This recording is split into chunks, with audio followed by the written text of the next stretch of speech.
Sebenarnya video itu koleksi juga secara undang-undang nggak ada masalah gitu. Tapi yang jadi permasalahan ketika disebar dan menjadi korban dan ada tersangkanya yang menyebarkan. Nah itu yang bisa masuk ke undang-undang ITE.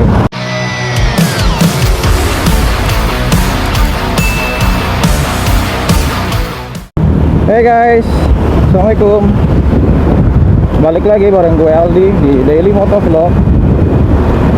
Apa kabar kalian semua? Semoga dalam keadaan sehat selalu ya. Untuk teman-teman yang lagi kurang fit, semoga lekas pulih sehingga bisa kembali beraktivitas seperti sedia kala. Amin. Dan terima kasih juga buat teman-teman semua yang selalu mendukung, yang udah kasih like, yang sudah kasih komentar positif, yang sudah subscribe. Gue ucapin terima kasih banyak karena berkat dukungan kalian gue masih semangat untuk konsisten buat konten ya, walaupun masih nggak ini ya, nggak yang rutin banget sesuai jadwal, tapi gue berusaha untuk tiap minggu ada video minimal 2. Dan terima kasih juga untuk komentar-komentar positifnya. Semoga konten yang gue buat, apa yang gue sampein informasinya bisa bermanfaat buat kalian semua.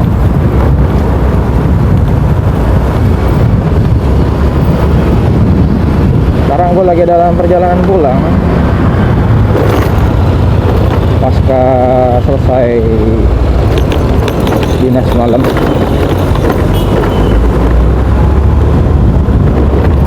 Reminder lagi buat teman-teman yang mungkin yang pulang dinas malam juga ya, untuk kalian yang bawa kendaraan sendiri ya, usahakan cuci muka dulu, atau kalau ngantuk gitu ya sedia permen gitu, atau sarapan dulu juga boleh, supaya dalam perjalanan nanti tidak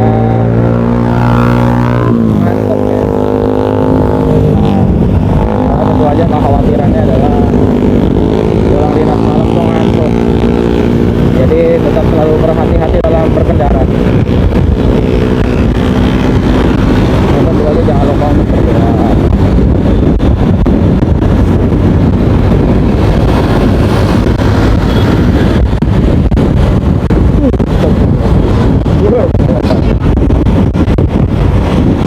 Ini juga salah satu cara gue untuk membuat tidak ngantuk ya, dengan gue bikin konten sambil ngobrol sama teman-teman, walaupun komunikasi satu arah gitu ya.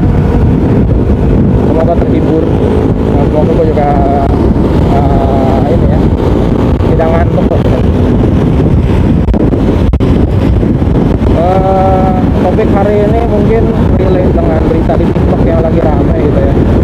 Jadi sosial media ya, TikTok, Instagram, udah merebak kemana-mana gitu. Nah, mungkin itu orang juga. Jadi kasus yang ramai kemarin itu adalah tentang kekerasan dalam rumah tangga atau KDRT. Di video sebelumnya gue bahas tentang bullying di pendidikan kedokteran. Sekarang kita bahas tentang KDRT. Dan sebenarnya banyak juga kasus-kasus berselingkuh di TikTok ya, gokil emang tuh. TikTok, di X, Twitter gitu ya,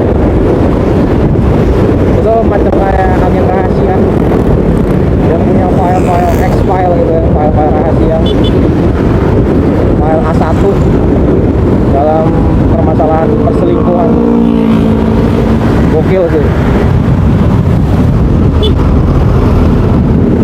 Kalau KDRT kali ini ceritanya dari atlet anggar ya, sekarang jadi selebgram pijat, orang asal Bogor gitu ya. Gue cuma lihat thumbnail videonya aja sih, gue nggak mau nonton videonya karena menurut gue disturbing lah buat gue, disturbing banget menurut gue. Kalau kata orang-orang parah sih, yang buat yang diceritain sama teman-teman gua sama istri gua juga. Jadi videonya si istri dipukuli, ditendang gitu ya, terus kena anak bayi ya yang masih umur 3 bulan kan. Terus dari kesaksian keterangan polisi gitu ya, alasan dia emosi karena lagi nonton bokep gitu loh. What the fuck man, bokep cuy, istri gue cantik dan katanya perselingkuhan terus ya, dan katanya dia berkali-kali nyelingkuhin istrinya. Istri gue aja bilang ini perempuan ini cantik gitu, yang perempuan aja bilang cantik gitu, ini laki kayaknya gay gitu. Stop dulu tadi, maksud gue come on man, apa yang di dalam isi kepala lu. Dan kata orang-orang juga ya, itu laki-laki itu hidupnya katanya ya atas dasar penghasilan dari istrinya sebagai selebgram.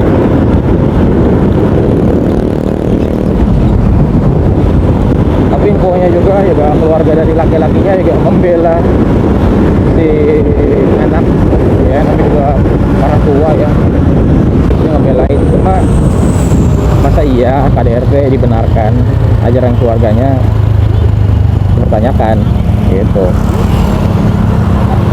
Ancamannya sih katanya 10 tahun penjara, cuma mengingat dari berita-berita yang sebelum-sebelumnya mungkin ada yang rujuk gitu ya. Semua kembali kepada korban ya, apakah korban ini akan tetap melanjutkan laporannya hingga sampai pengadilan gitu ya, atau ya berujung damai seperti kasus-kasus sebelumnya. Gue cuma bisa bilang ya yang terbaik lah buat korban gitu, karena korban juga sudah dikawal ya oleh para netizen. Jadi ya sudah, keluar dari penjara pun sudah kena sanksi sosial gitu. Waduh, banyak kabel nih, ngeri ya. Yang jelas sudah terpantau oleh netizen gitu ya. Baca komentar-komentarnya, ini salah satu yang mempersatukan negara.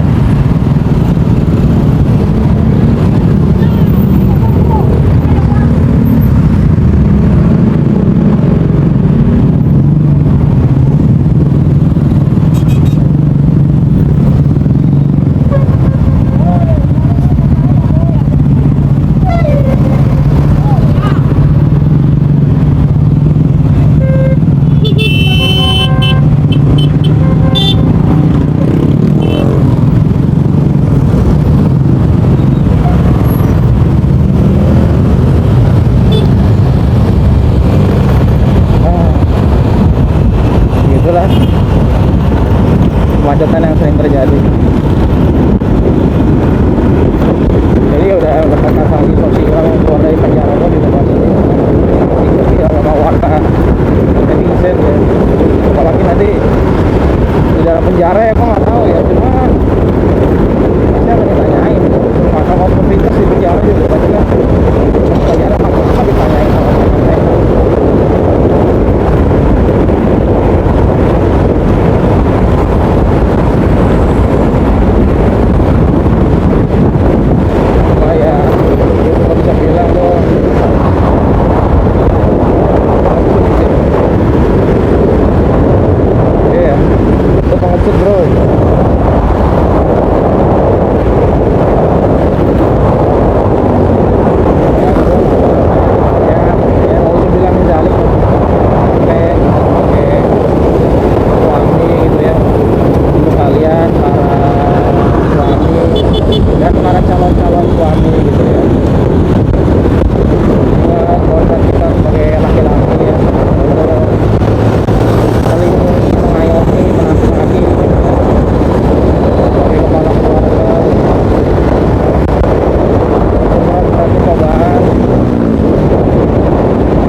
sekali lagi gue sangat tidak mendukung si KDRT, sangat keras ya, tidak setuju. Dia perlu ditindak, perlu lah, ini kriminal. Jadi gue cuma bisa bilang stay strong buat mbahnya. Semoga dibukakan jalan sama Allah, dimudahin segala urusannya gitu ya. Ya ini ujian yang harus dilalui dalam mendewasakan diri kita semua gitu. Baik lagi setiap orang punya ujian masing-masing ya. Banyak netizen yang juga ikut merasakan kesedihannya gitu, kekecewaannya gitu ya. Ya apalagi yang marahin ya. Jadi cukup baik responnya gitu. Dan untuk pelaku ya sudahlah, nikmatin aja penjara gitu. Kalau gue sih bukan orang yang setuju untuk kembali rujuk ya. Melihat dari tren yang disampaikan oleh kepolisian terkait perselingkuhan dan KDRT sudah bertahun-tahun dilakukan, ekstrim sih. Itu udah bukan karena demi anak lagi ya.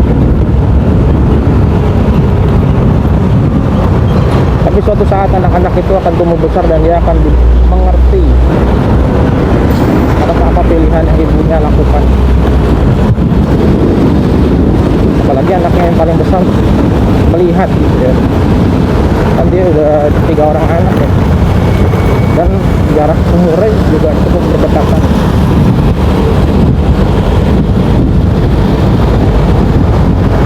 Pokoknya yang terbaik buat mbaknya, semoga cepat pulih secara psikis dan mental ya. Dan untuk anak-anaknya juga semoga stay strong. Insya Allah banyak keluarga yang akan jagain kalian gitu ya. Banyak orang-orang yang sayang sama kalian.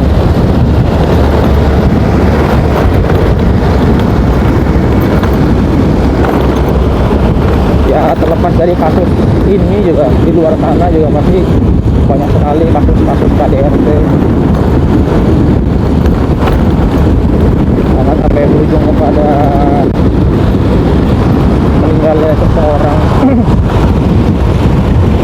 Kita lihat berita-berita yang berseliweran ya, tentu ya di daerah Bekasi, di daerah Cikarang juga ada yang waktu itu sempat heboh gitu ya. Yang di Medan ya, sampai anaknya sampai bilang bahwa ya dia aja yang mati gitu katanya. Kasihan nggak ada yang jagain.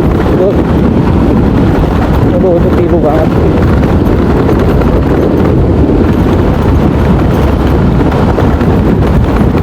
Jadi kita sebagai laki-laki harus bisa mengendalikan diri ya. Ya sama-sama mendewasakan. Semoga ya bisa jadi pelajaran buat kita semua gitu.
Tapi itu adalah momen-momen yang gak akan dia lupakan. Itu adalah momen-momen yang akan membuat dia jatuh cinta sama laki-laki pertamanya, yaitu ayah, yaitu orang tuanya. Wah, gue percaya memang dengan lu menanamkan cinta pada anak dan istri lu,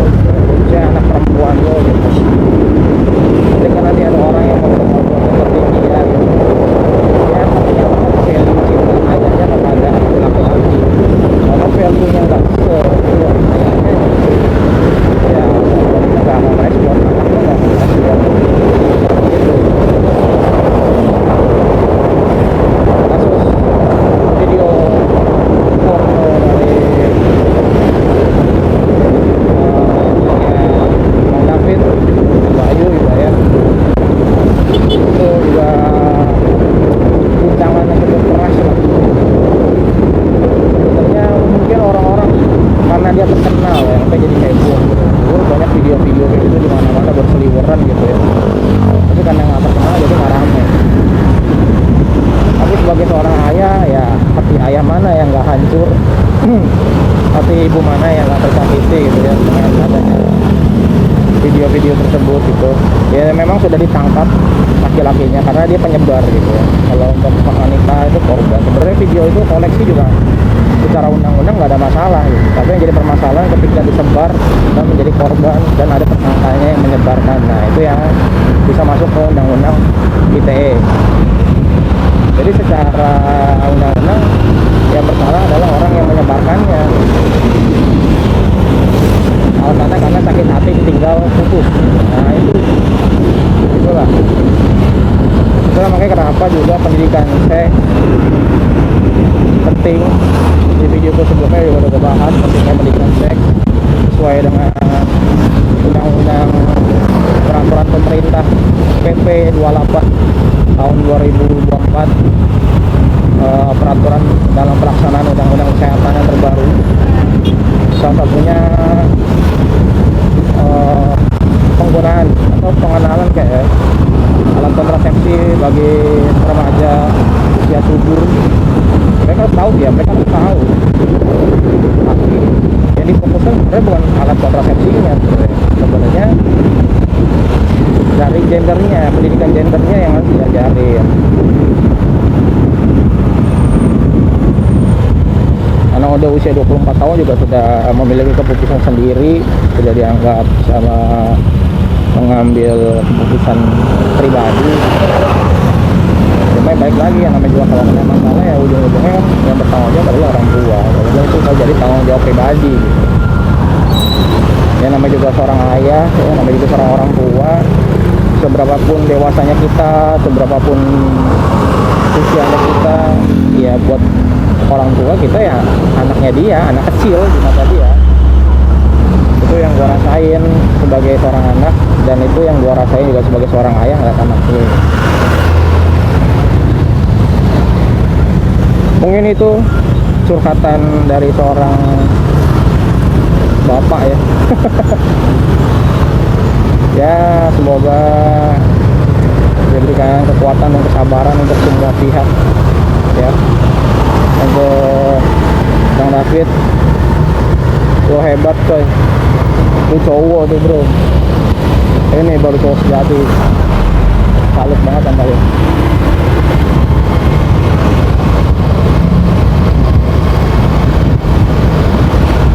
Ya semoga di kemudian hari bisa jadi pelajaran untuk Audrey.